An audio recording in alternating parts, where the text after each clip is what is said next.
Сайн байцгаана уу? Эрхэм үзэгчид сонсогчдоо та бүхэнд Бурхан багшийн дүүчин өдрийн мэндийг хүргье.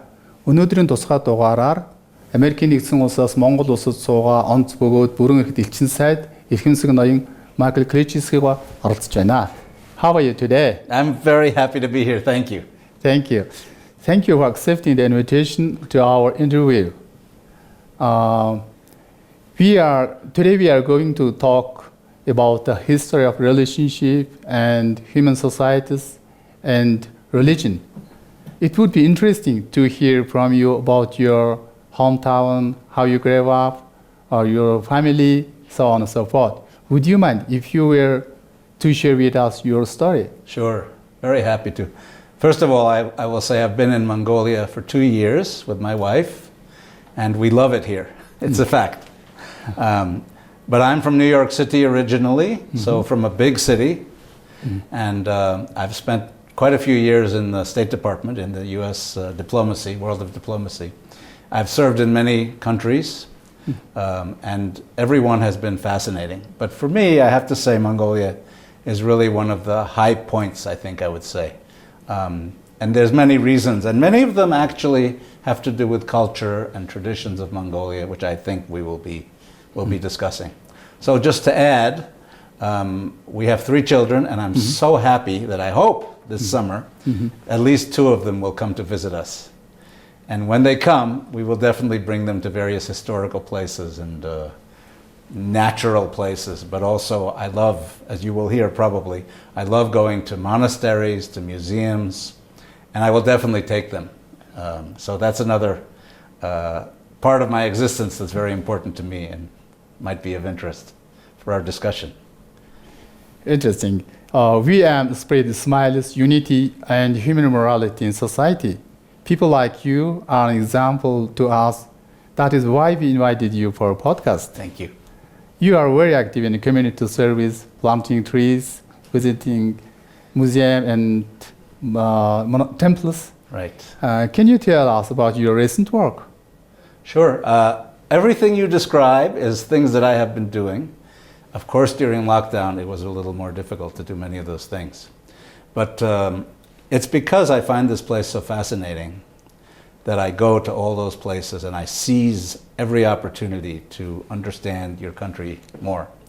Diplomats typically, when they start working in a country that they're not familiar with, try to learn as quickly as they can about the country, but even more importantly, I think, try to enjoy as much about the country as they can. And that's definitely something my wife and I have done in the 2 years that we've been here.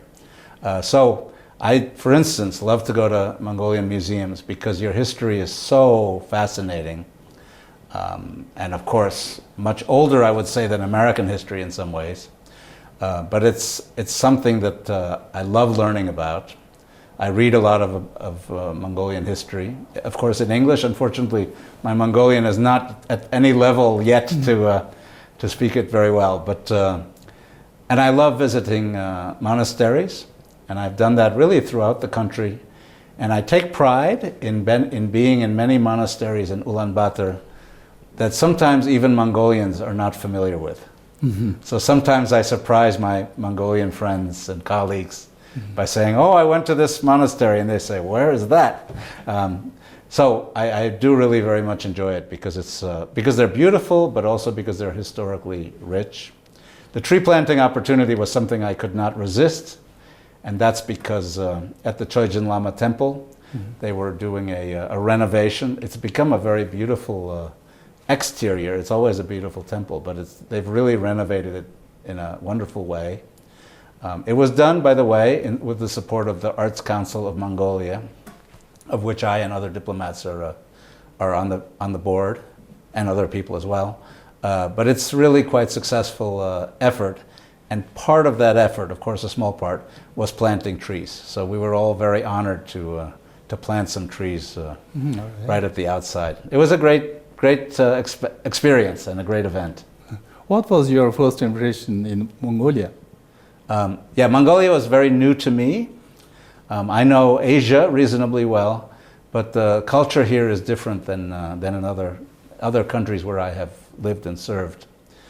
So I think very early on, my wife and I realized just how friendly Mongolians are, just how rich the history is, just how important the traditions that stem from your history are.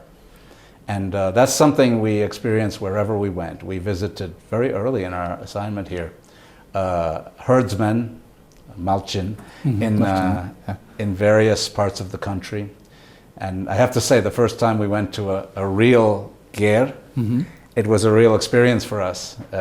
You know, we don't always at the beginning know how to, you know, where to stand, how to eat properly, but it's all something we learned very quickly.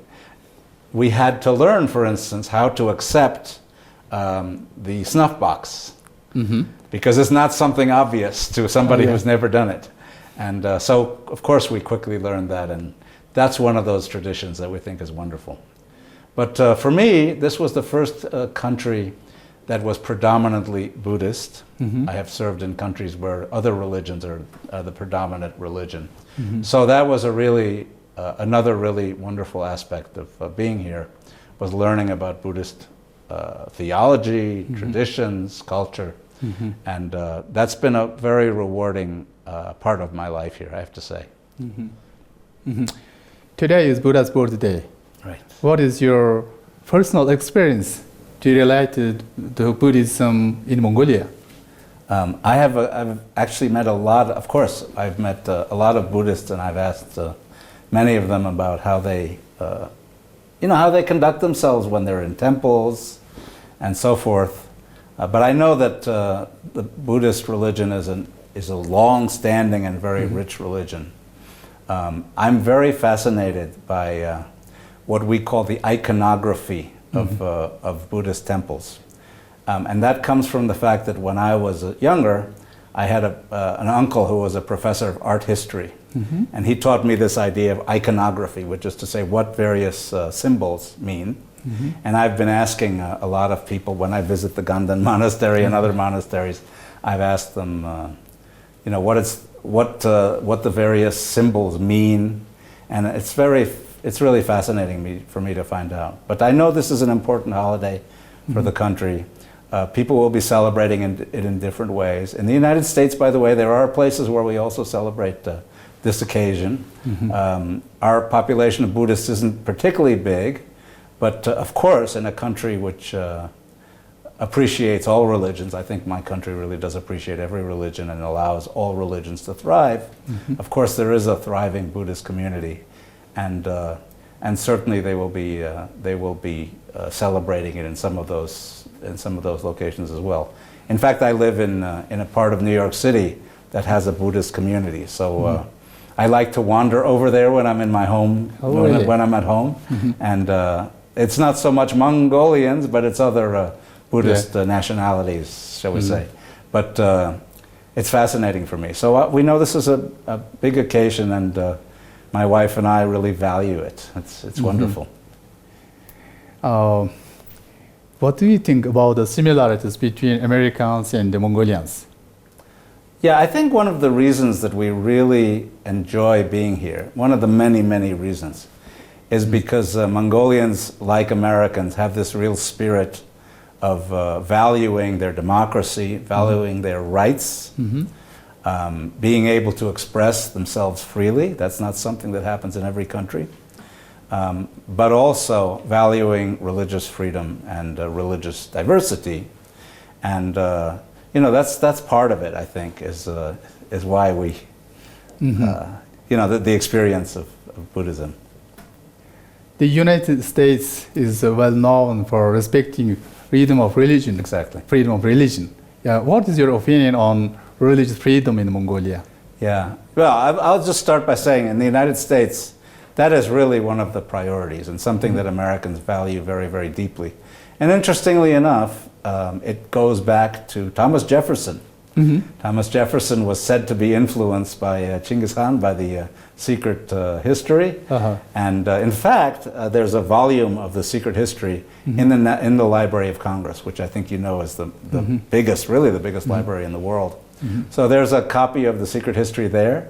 And I think one of the reasons that Thomas Jefferson was influenced by it is really because of this idea of diversity and religious freedom. But I think in Mongolia, you know, religion is an important part of society. We always stress the importance of allowing all religions to thrive. And I have to say, Jack Weatherford, who's written some of the most famous, an American author who's written some of the most famous books about Genghis Khan and about that period, has written a beautiful book about Genghis Khan and religion, in which he highlights the various ways in which Genghis Khan addressed the issue of religion wherever he traveled. So I think it's the fact that people can pray freely, the fact that they can believe in their religion freely, is something that is really very striking. And I am, of course, very much aware that there was a period in in the communist times, where religion was not treated well, to put it very mildly. I know that there were hundreds of Buddhist monasteries, and primarily Buddhist monasteries, that were destroyed. Some of them we have visited in their destroyed condition. It's very nice to see that some of them are being restored now. And in fact, we are helping to restore some of them. I can talk about that a little later. But, you know, that's a very sad part of history. It actually reminds me of what happened in Russia in the Soviet times, or in the Soviet Union. Because in Moscow, I remember one church, it was of course not Buddhist, a church, a Russian Orthodox church that during communist times had been transformed into a storehouse for corn, interestingly enough. So it's not unique, of course, to Mongolia, but I know that the history of religion in Mongolia was a difficult one in that period, of course.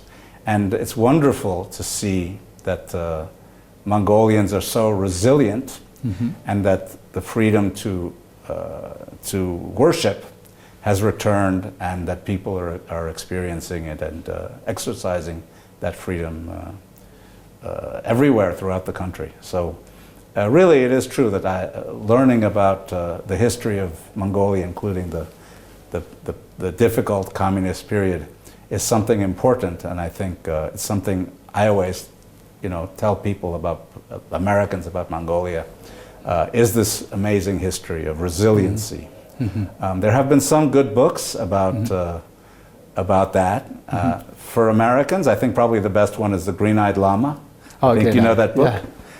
Because it's in English and we can read it, but also because it really characterizes a little bit of that phenomenon of lamas, religious people that were not treated well, to put it very politely, in communist times. And you know, I think it's very important that people understand their history, both the positive aspects of their history, but also the difficult aspects from the past.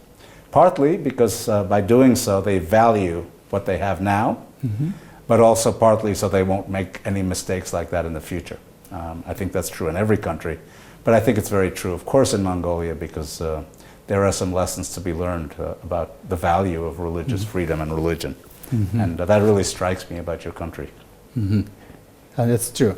When Thomas Jefferson wrote the Laws of Virginia, you know, he chose very similar concept with Genghis Khan. Right. The individual's freedom. For example, Genghis Khan said everyone is free to pick up the religion of their own choice. And Jefferson said everyone can admit to the religion according to their own views. Right. It seems the Americans are often inspired by the laws and ways of living of other countries. Do you think that is true? I think it's very definitely true. I mean, we are a country of immigrants. We always say that. My own family is a country of immigrants. Oh, really? Because my parents were born in Poland, and my wife's family is a family of immigrants. In fact, she was born not in the U.S. but in the Philippines. Oh. So, but that's one small example. But of course, throughout our history, we have been a country of immigrants, and from all these immigrants, and from the people who have settled in the United States, comes this remarkable, a very dynamic, very rich culture, and very changeable culture, which is what I mean by the dynamism of it. So clearly, Thomas Jefferson and his looking back on Mongolia is actually a very nice example of that. And as I said, that's something that's how shall I say, that's memorialized, that's recognized by the fact that his book is in the beautiful Library of Congress.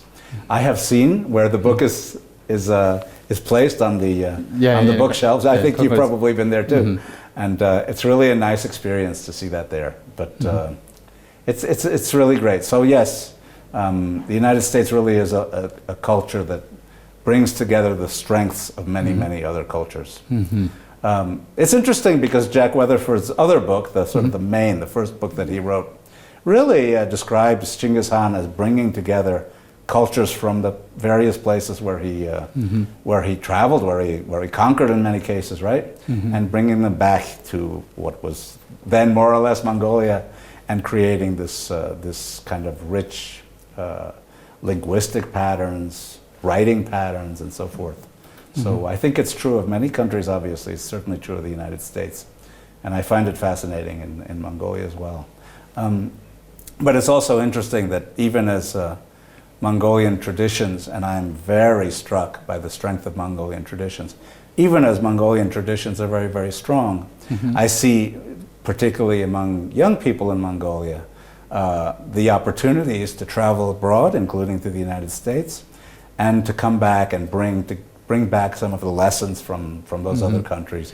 So it becomes also a very dynamic country, which I think is a great strength. But I think it's really nice that dynamism is combined with a tradition that gives people, what shall I say, strong roots. I think people value that and really appreciate that. That's what religion does as well in many cases, and I think that's another strong point. So it's a fascinating country, both for its traditions, but also for this dynamism, particularly, I would say, of the younger generation. Thank you. My next question is, please tell us more about the cultural and the humanity programs the embassy runs here in Mongolia. Right. So we know that Mongolia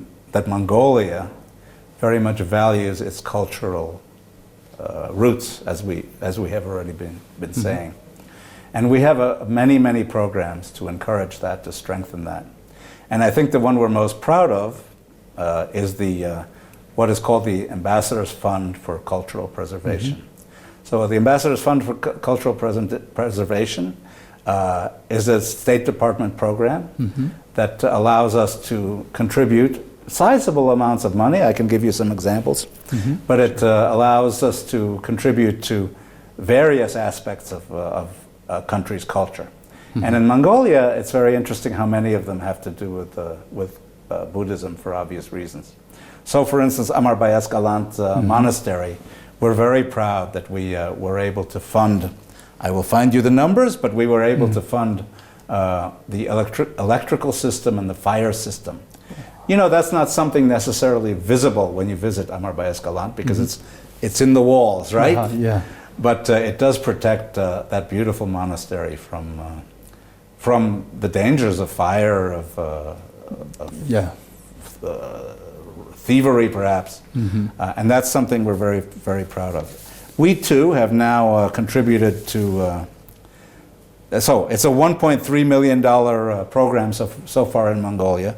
20 conservation projects already taking place or have taken place.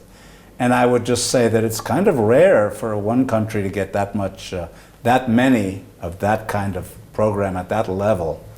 So Mongolia, because it's so rich in opportunities, because there's so many things that deserve, I would say, cultural preservation, and because we work very well with our Mongolian partners, we're able to get some very good funding from the State Department for these programs. So I talked earlier about the Chogyam Lama Temple and planting trees. Planting trees was a wonderful act, a symbolic act. It was a lot of fun. But the fact is, the latest program we have been working on is indeed the Ambassadors Fund for Cultural Preservation is providing 570 million tugruk for the restoration in combination or in cooperation with the World Monument Fund and the Arts Council of Mongolia.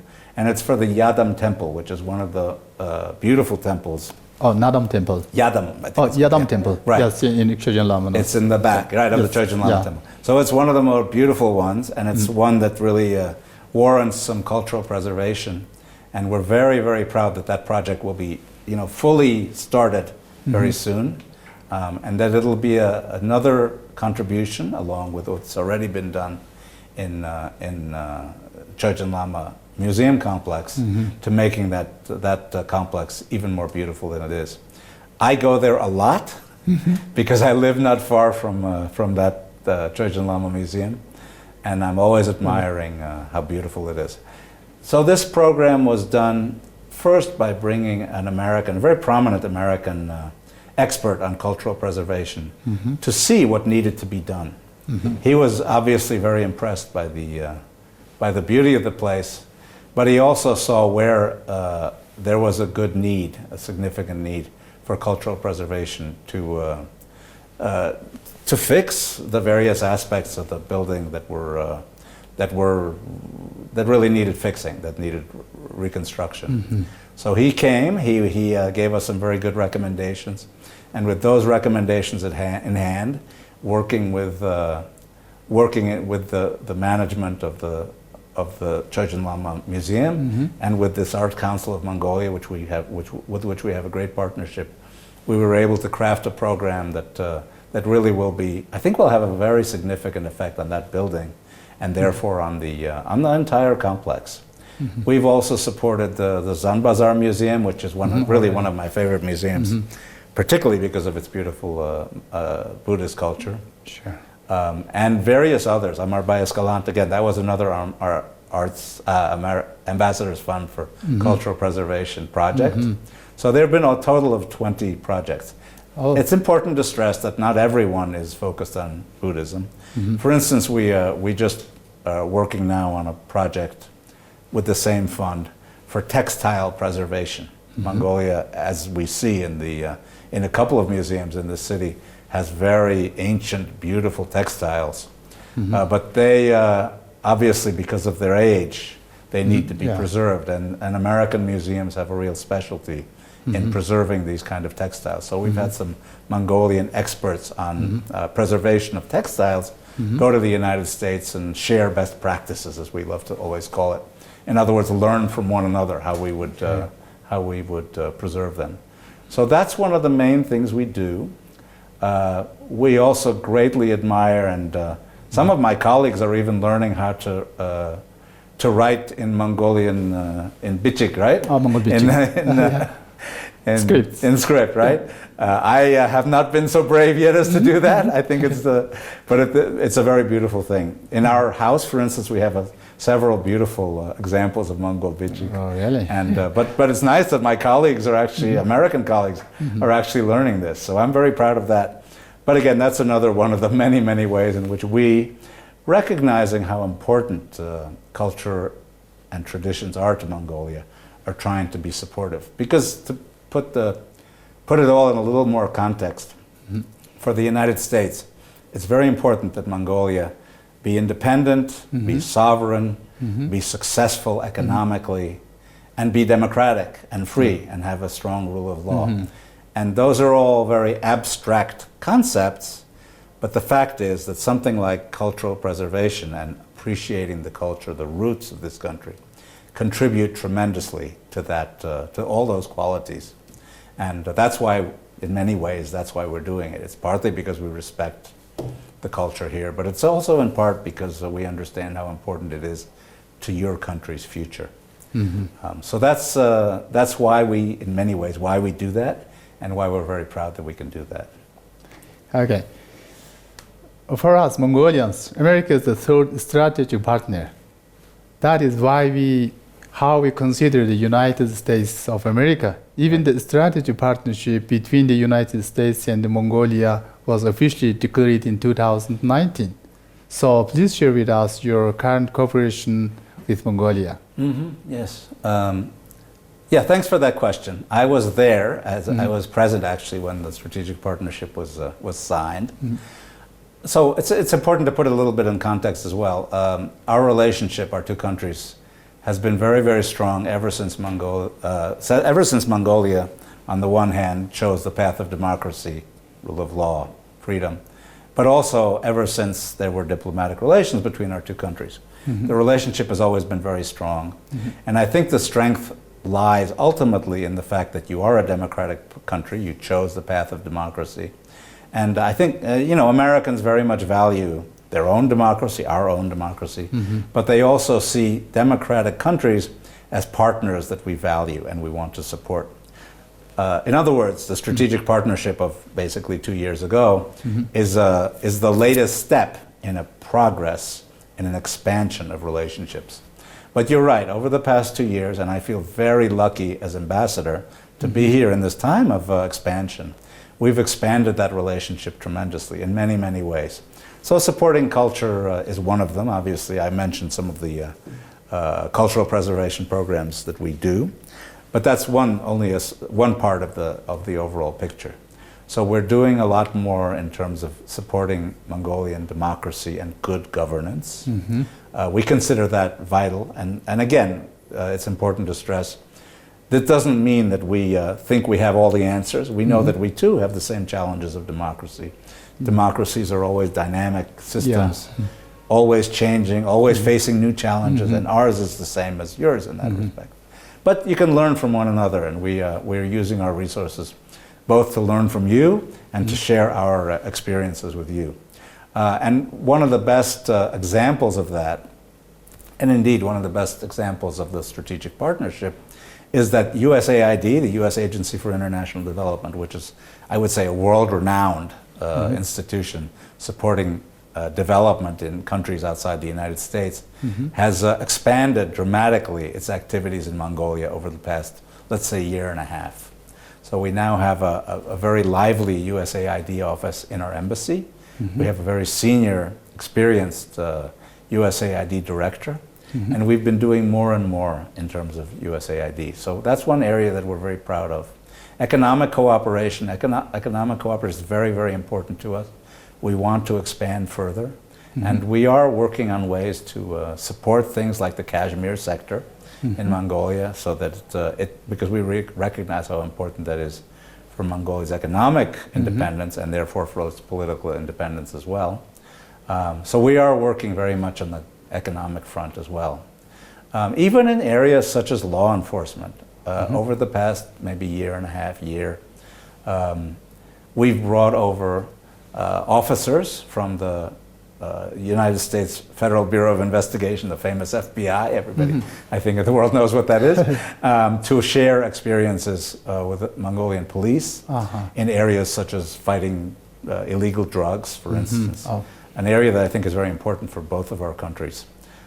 So that's yet another area of cooperation. And then aside from the cultural preservation, I would say one of our biggest priorities is supporting the teaching of English language in Mongolia, because we know that there's a tremendous hunger to learn English.